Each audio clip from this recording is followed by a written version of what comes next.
Je suis profondément reconnaissante envers Dieu qui permet que les vérités si essentielles atteignent ses rachetés au pays de la langue française.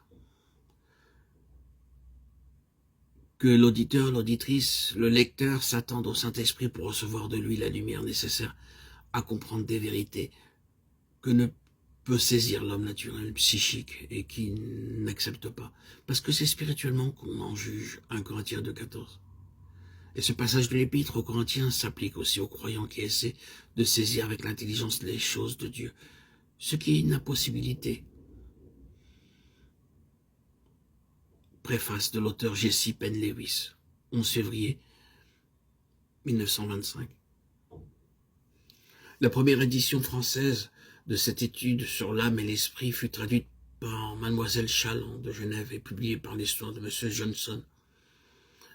Elle est épuisée depuis quelque temps et on la réclame depuis plusieurs côtés. Je me suis donc occupé de cette deuxième édition pour laquelle j'ai traduit la brochure revue et augmentée de la troisième édition anglaise. De plus, avec l'autorisation de Madame Penn-Lewis qui en a lu la traduction, j'y ai ajouté quelques pages que d'ailleurs elle a publiées dans le dernier numéro de l'Overcomer sous ce titre choisi par elle. Des âmes d'hommes, titre que j'ai conservé dans cette publication. La nuit s'étend rapidement sur la terre et l'adversaire des âmes attaque très particulièrement les enfants de Dieu, les membres du corps de Christ. Puissent ces pages leur apporter un peu de réconfort, un peu de lumière, et les aider à tenir ferme à l'endroit où Dieu les a placés. Puissent-elles les aider à rester fidèles et inébranlables et à glorifier leur Sauveur en tout lieu, même au milieu des circonstances les plus douloureuses, soit par leur vie, soit par leur mort. Brunel. Que Dieu daigne contribuer de bénir ses études sur l'âme et l'esprit pour l'affranchissement spirituel de bien des enfants de Dieu et leur croissance jusqu'à la mesure de la stature parfaite de Christ, Éphésiens 4,13. Saint-Raphaël, avril 1948.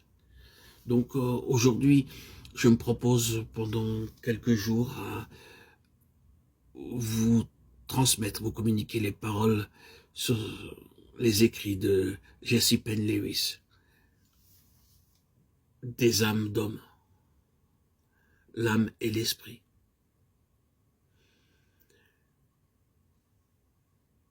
Car la parole de Dieu est vivante et efficace et plus pénétrante qu'aucune épée à deux tranchants. Elle atteint jusqu'au fond de l'âme et de l'esprit, des jointures et des moelles, et elle juge des pensées, des intentions du cœur. Hébreux 4,12.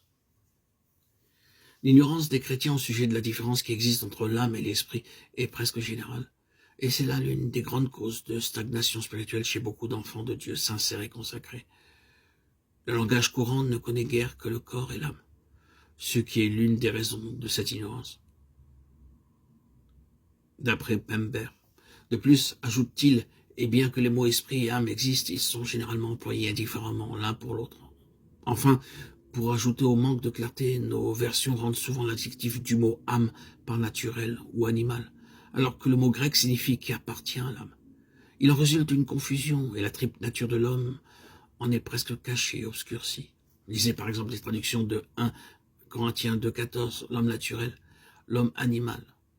Jacques 3,15, la sagesse charnelle, la sagesse sensuelle et Jude 19. Il va sans dire que les lettrés connaissent bien les mots grecs originaux pneuma, psuché, sarx, que nos versions françaises rendent avec des termes dérivés du latin, esprit, âme et corps.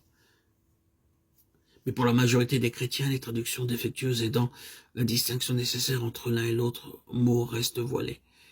Il en résulte une incapacité à saisir la différence entre les expériences et des états très dissemblables, ce qui peut avoir, ce qui a souvent dans la vie chrétienne, les plus graves répercussions. Qu'il soit bien entendu que le but de cette étude n'est pas la précision littéraire en soi. Quel que soit notre amour de la lumière, ce n'est pas ici le mobile qui nous pousse à donner plus de clarté à des textes qui en manquent de par la traduction, mais l'amour des âmes. Car Satan, l'ange déchu avec sa sagesse surhumaine, sa science consommée, sa connaissance de l'homme et la possibilité qu'il a de se déguiser en ange de lumière, travaille de tout son pouvoir à contrefaire l'action du Saint-Esprit et à créer dans le domaine de l'âme des imitations si parfaites de l'action divine dans l'esprit que les chrétiens les plus sincères peuvent être séduits et pris au piège. À cause de cela, la précision du texte et la clarté s'imposent. Il faut que la différence entre l'âme et l'esprit soit clairement exposée et l'enseignement scripturaire mis à la portée de tous les chrétiens, même des plus jeunes dans la foi. Cette étude n'est pas pour ceux qui savent le grec et peuvent aller aux sources, mais pour ceux qui, n'ayant à leur disposition que des versions dont le texte est diminué, obscurci, ont besoin d'être aidés dans leurs recherches. Pour ceux qui s'attendent à l'Esprit de Dieu pour être rendus capables de saisir la vérité, de recevoir cet entendement spirituel, des faits spirituels exposés dans l'Écriture, entendement nécessaire au développement de la vie et de la piété. Que l'auditeur et l'auditrice, le lecteur s'arrête donc un instant et s'approprie par la foi la promesse de l'Évangile de Jean 14, 26. Le Saint-Esprit vous enseignera toutes choses. Et celle du chapitre 16, verset 13, il vous conduira dans toute la vérité avec la pleine assurance que l'Esprit de Dieu est toujours prêt, toujours disposé à remplir son office en faveur de quiconque veut se laisser enseigner et guider. Il a noté que l'Esprit de Dieu peut, par des expériences appropriées, enseigner aux chrétiens la différence à faire entre l'âme et l'esprit, même s'il ne l'a pas comprise intellectuellement. Inversement, le lettré peut avoir saisi cette différence par les textes, mais l'ignorer dans la pratique, et n'en avoir qu'une connaissance purement intellectuelle. La connaissance expérimentale est assurément supérieure à cette dernière, car derrière les mots de la Bible, il y a les vérités d'ordre spirituel que l'homme naturel, littéralement, l'homme de l'âme ou psychique, ne peut saisir. 1 Corinthiens 2,14. Il a noté que nous n'avons pas d'adjectif dérivé du latin pour le mot âme, le terme animal, l'homme animal, éveillant une toute autre idée que l'homme de l'âme. Nos versions françaises ont donc traduit parfois l'homme naturel ou sensuel, parfois aussi l'homme animal. La version synodale, la dernière en date, traduit par naturel. Mais elle donne en renvoi le qualificatif psychique, le terme grec aujourd'hui francisé et dont on se sert couramment. C'est de cet adjectif que nous nous servirons au cours de cette étude pour caractériser ce qui est du domaine de l'âme. Nous dirons donc l'homme psychique, comme on dit aussi l'homme spirituel et l'homme charnel, pour désigner ceux qui vivent dans le domaine de l'esprit ou celui des sens. 1 Corinthiens 3, 1. Quant à la différence entre les substantifs âme et esprit, elle n'existe pas seulement en français, en anglais et dans la plupart des langues européennes, elle se trouve dans toutes les langues classiques postérieures à la langue hébraïque.